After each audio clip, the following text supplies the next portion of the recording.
night too, because I was clearly. I was so worried. So I was just like, oh my goodness, she's lost her keys. We can go ahead. Go ahead and start. I had literally everything We're starting. and I couldn't find it. Oh. Welcome back, family. You're tuned in to the Profit and Growth Hour here on WDRBmedia, the voice of the community. I am Dr. Bizness. And as always, I'm your one and only Lady Guns, which means I am greatness under no stipulation. And I am Miss Divine because I'm surrounded by divine greatness, wonderful entrepreneurial businesses spirit. And everything. I'm just So that makes me divine because I'm around all these wonderful cats here today. Meow. And I am O, and I am just here enjoying myself. Who are you though? I'm just here Enjoying myself. Mm-hmm. Somebody we picked up off the street and rolled in here. We did not pick him up off the street. Well, he was a good part of the street. He was kidnapped. What was the name of the street? Oh. I'm not sure. You're not sure what street it was? No. We picked him up on Cash Money Street. Picked me up on TCG Street. TCG Street. TCG Street. Yeah. Yes. Because you're with Ty Consulting Group. Yeah. Where'd you get Ty TCG. from? He spelled TIE instead of TIA. Happens a lot. Not even worried about it.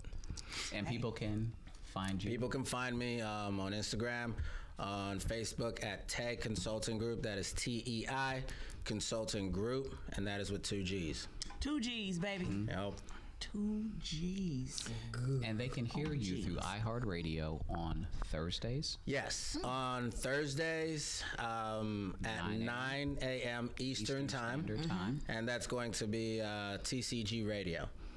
For the wealth of knowledge and information, obviously, through WDRB, we like to provide information and inspiration from an edutaining perspective.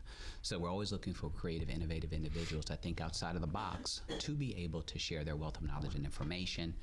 Obviously, O here fits that criteria. So we are excited about the opportunity for him to share his wealth of knowledge and information with the masses. Yes. You said the master? Masses. Oh, the masses. Massa may get something out of it as well, because Massa need to know some things. Oh. 100%. However we can get it. Massa's an entrepreneur. Massa's taught us entrepreneurship. Well, actually, who taught us entrepreneurship? We had to figure it out on our own. We are resourceful. Yeah, because they weren't going to teach us, because then we'd be too powerful if they teach us. Yeah, we had to find out. We figured it out. But that's why they got us, is because we were powerful and resourceful. If not, they would have enslaved their own. Right. That is true. The actual educational system actually started because masses of the world were looking for skilled laborers. Oh. So education wasn't put in place to teach entrepreneurship or to have you think for yourself. Yeah. It was literally taught so that you can learn how to fit a round peg into a round hole. There you go. So they created the educational system because they needed more intelligent individuals to be able to fulfill the work assignments that Massa had for them. Okay. And we bought it hook, line, and sinker because it came with a steady paycheck every 2 weeks. So if I can come late, leave early, hide out in the bathroom, curse a few folk out along the way, get fired, still get a paycheck. No. Get fired, then get unemployment benefits because you got let go from and come back to work the next day like you didn't get fired. Honey, they are some out there. Still wait for your check. You can't quit me. Oh, you let me go? I'm going straight to the unemployment office. And I'm going to live off that for the next 6 months. We can show you better than we can tell you. That is the reality of it. Wow. One of the things that we do have control over that I don't think we actually addressed enough is being an entrepreneur. We were talking in one of our last segments about those chained to the 9 to 5.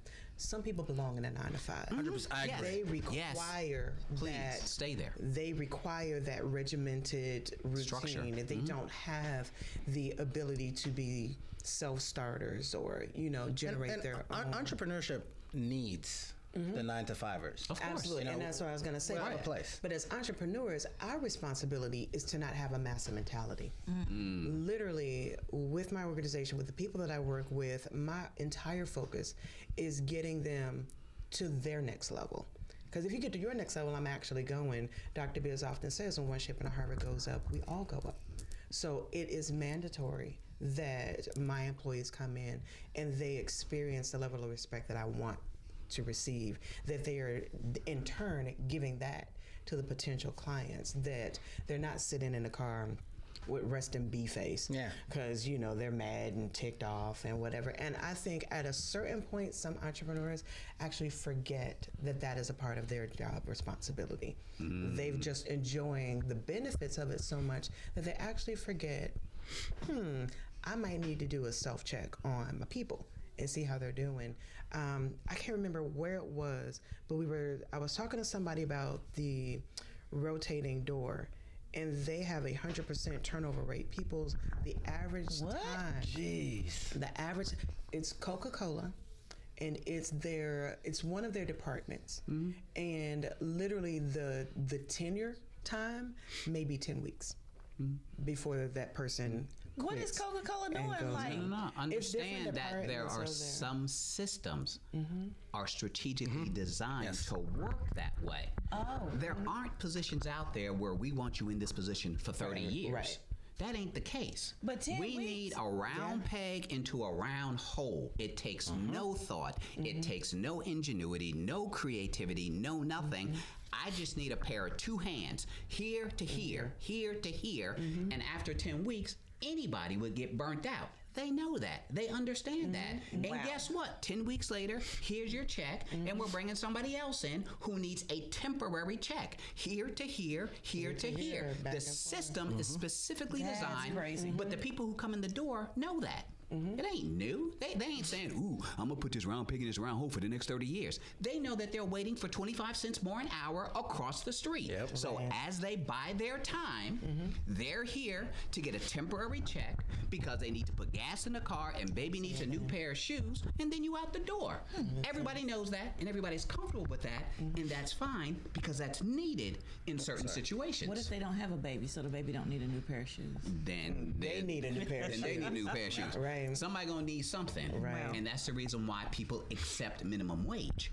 Minimum wage jobs exist because they're minimum wage.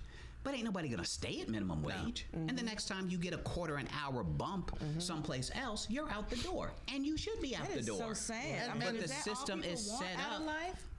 They're working their way up the ladder. What ladder? I start at $7.50 an hour, then I go to $7.75, then I go to $8 an hour, then I go to $8.25, And then that's all they look $8.50. forward And to? for some I people, have a client who literally, he's in the government, and you have to work a year before you're eligible for the next promotion. And literally, when he gets that next job, we start on his resume, looking at what's the next opportunity. Like that's all he wants is that 1 year. It opens up, Working and so that he ladder. gets to the level that he gets to. There's a company that I will not mention. They actually offer a great benefits package of signing on. They'll relocate you, but you have to go through a 90-day probationary period. On the 89th day, they release you. So here it is. You've upped, you've moved, you've gotten trained, put your best you foot got forward. everything. You did all of that because you don't pick up benefits until the 90th day. So they literally, it's cheaper for them to relocate somebody to do that job and then release them, and it's at will. They don't have to have a reason. Just let you go So, and then let somebody else. You in. see that all the time. right. So I have a question because Yeah. I really need people to know about your company, what you do, because I know it's, did I say this right? Tay? Yes, Tay Consulting Group. Tay Consulting Group, because I got it right. I was about to say Ty, because she's real tied to my head. And it's TEI. So I know it's a consulting group. For those who don't know, what type of consulting? What's your area of expertise? How do you help people? Sales. That's the primary thing. Okay. The second thing is just business management training. So a lot of people come to me and they come to me with zero experience, no Western education. I don't like saying no education. I say no schooling, okay? Because I don't think the two are the same formal thing. education. Right, exactly. So when I see people come in for that, the first thing they need to know how to do is they need to learn how to do the sales. And I teach that. It's a very replicable system. I don't like to go off that because I don't think personality can be taught. So I want to make sure that there is a baseline that if you're breathing, you're walking, and you can smile, you can be successful at. And when individuals get good at that, I teach them how to teach other people. And it's very systematic. Nobody can skip a step. Nobody can come from the outside and get into management. It doesn't work that way. And once they get into management, they already have a client waiting for them because we have so many different clients. Good. And they already have a client waiting for them. They have a blueprint on how to run their business, how to be successful, so they don't have to go out and look for it. Yes. The only thing that I mandate is they give the same opportunity that I gave them to other people. Yes. Because you find people that come in and they say, okay, good, I'm in management now, I run my own business, I set my own schedule, I make $100,000 a year, I'm good. That's not okay, you know, and there's the people out there that are fine with that. If you're in my organization, that's not okay, because I'm on the phone every single day talking to you. Some of my guys know, crap, okay, I didn't interview people today. Okletey is about to call me. You know what I mean? So it's very important that I get individuals to understand that growth is the only option. If we're not trying to grow, you're just not a good fit for me. It doesn't make you better or worse than me. You're just not a good fit. Good fit. Right, right. Now, how can people get in touch with you, your organization? You can go online. You can go online and just type in Tech Consulting Group. Will pop up, and you can go ahead and apply that way. You can go ahead and go on Instagram, on Facebook, and just contact us that way, and we will get to you as soon as possible. Now, is social media the only form of contact? Do you have like an email or a website that people can check out? They can go on the website, which is techconsultinggroup.com. Tech Consult, which is TEI. TEI Consulting Group. With Yes. 2 G's. Yes. Okay. Yeah. Awesome. I think one of the things that you said that's critical in a person being an entrepreneur is learning the art of selling.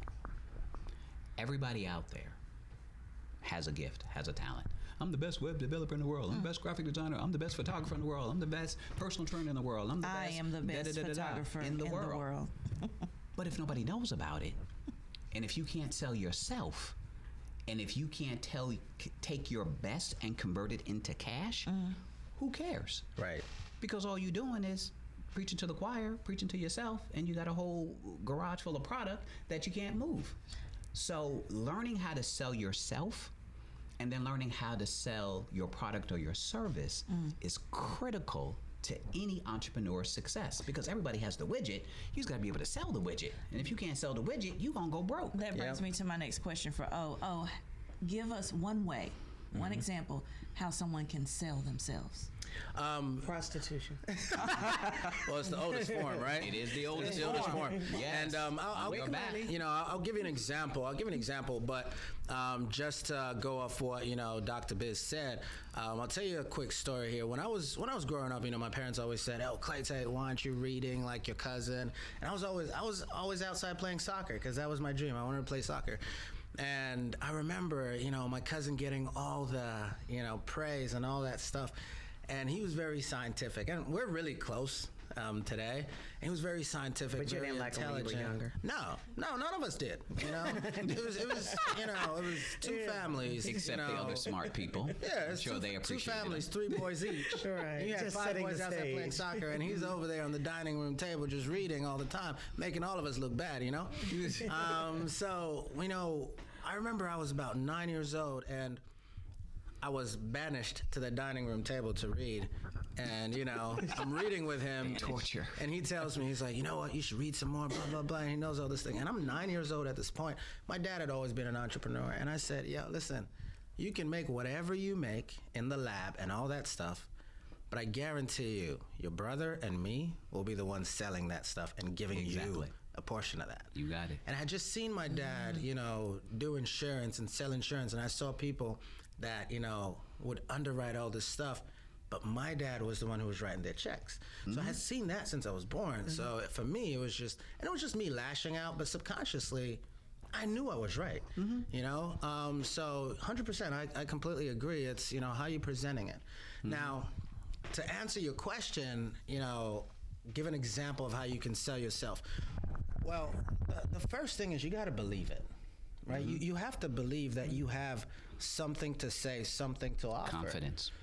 And you have to know that when you're talking to someone, in your mind, they're waiting for you to give them the best presentation of your life. Mm-hmm. They're waiting every single time. When I started, I had never done sales a day in my life. Mm-hmm. And I was struggling with it because I was like, man, they don't want to hear what I have to say and all this stuff. And I had this guy, say to me, hey, you've given presentations before, right? I said, yeah. He's like, how'd you approach it? I was like, man, I knew they wanted to hear what I said. And he said, go to every single customer that way.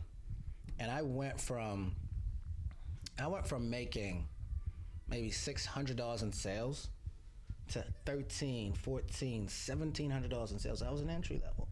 Wow. Just because of that change in mindset. Because if I don't believe that people will benefit or people will find value in what I'm presenting to them, then I'm not going to present anything to them. Right. I'm They're not going to buy a bunch of words. They might as well read it. Right. Wow. And that's exactly what it is that we shared through our virtual video clinic that the radio station does through its Entrepreneur Foundation in trying to educate and inspire people. 80% of the sale, quote unquote, is confidence. You knowing that you know that you know that you know that you know that you know. And if you don't know, you better ask somebody, and then you might know, because at the end of the day, you need to know. And what it is that I'm sharing with you, you need. And if you believe it, then they'll start to believe it. And that's really the direction that people need to go in. I agree. We know how to get in contact with you. Mm-hmm. We understand and recognize that selling is a part of the equation when it comes to entrepreneurship. We also recognize and understand that you're perfecting your craft, whatever it is that you do, whatever it is that you're selling, making sure that that's at 100%. And when you're able to combine the two together, create a quality product or service, and be able to present it in such a way that's compelling, that tells a story, that's able to tug upon the heartstrings of the people that you're not only communicating to, but connecting with, your life will never be the same. Family, I don't know if you're going to go anywhere. I don't know if you're going to come back. I don't know what you're going to do. But you're going to do something. You better not move. Do something. Get off the rusty dusty. Do something positive. Brush off the dust, the cobwebs, that vision, that thing that stirs you in the midnight hour, not that person next to you, but those ideas, those thoughts, those gifts, really okay. Those talents, take them, run with them, do something with them, dream again, live again, because all of us literally need you. You're tuned in to the Profit and Growth Hour here on WDRB Media. The voice of the community. I'm getting there. You're Getting there. The voice Gotta get get a that little pause. cadence. Yeah, of the community. I'm getting there. Yeah. Mm-hmm. Yeah. You need the choir direction. Y'all doing all right? Oh, yeah. Hey fam, we just had Phenomenal. a great show starring